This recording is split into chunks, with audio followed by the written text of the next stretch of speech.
তোমাদের এখানে এটাকে বলে শুয়োর, তোমাদের ওখানে কি বলে বলো?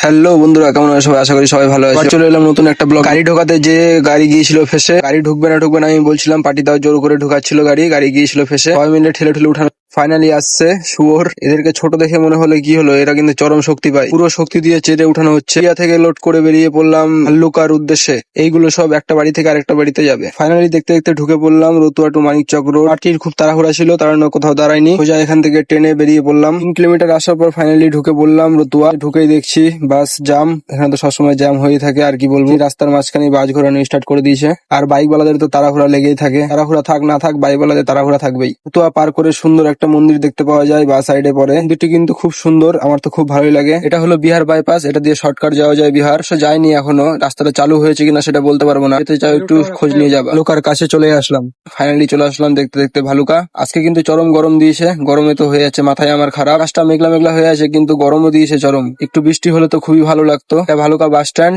আমরা বাস স্ট্যান্ড থেকে সোজা ঢুকে যাবো ভালুকা লোকালের দিকে। দূরে যেতে হবে না, মোটামুটি 300 মিটার যেতে হয় ভিতরে। আগেও আমার এখানে আসা হয়েছে, কারণ রাস্তা চিনি। ফাইনালি ঢুকে গেলাম, ঢুকে মাল খালি হওয়া স্টার্ট হয়ে গেল। মাল তো নয়, শুয়োর। এই শুয়োর গুলোকে একটা বাড়ি থেকে আরেকটা বাড়িতে শুধু ট্রান্সফার করা হলো। গরমে কিন্তু শুয়োরের খুব সমস্যা হয়, কে কে জানো? আমার তো ইচ্ছাই করে না এগুলো লোড করতে, কিন্তু কি করবো, এখন ভাড়া নাই, লোড করতেই হচ্ছে। খুব গন্ধ হয় এদের, এগুলো লোড করলে আবার খুব খাটাখাটনি হয়ে যায়, গাড়িটারি পরিষ্কার করতে হয়, খুব সমস্যা হয়ে যায়। থেকে সবগুলোকে নামিয়ে দিলাম, এখনই বেরিয়ে যাবো, বেশি লেট করবো না, যত তাড়াতাড়ি বেরানো যায় আর কি। বেরিয়েই দেখছি শামসিতে প্রচন্ড জ্যাম লেগে গেছে। এটার ভয় পাচ্ছিলাম, সেটাই হলো। এখানে তো মোটামুটি আমাদের 15-20 মিনিট তো দাঁড়িয়ে থাকতেই হলো। দুটো ট্রেন ছিল এখানে। এক কাকা কি বলছে আমি তো কিছু বুঝতে পারলাম না।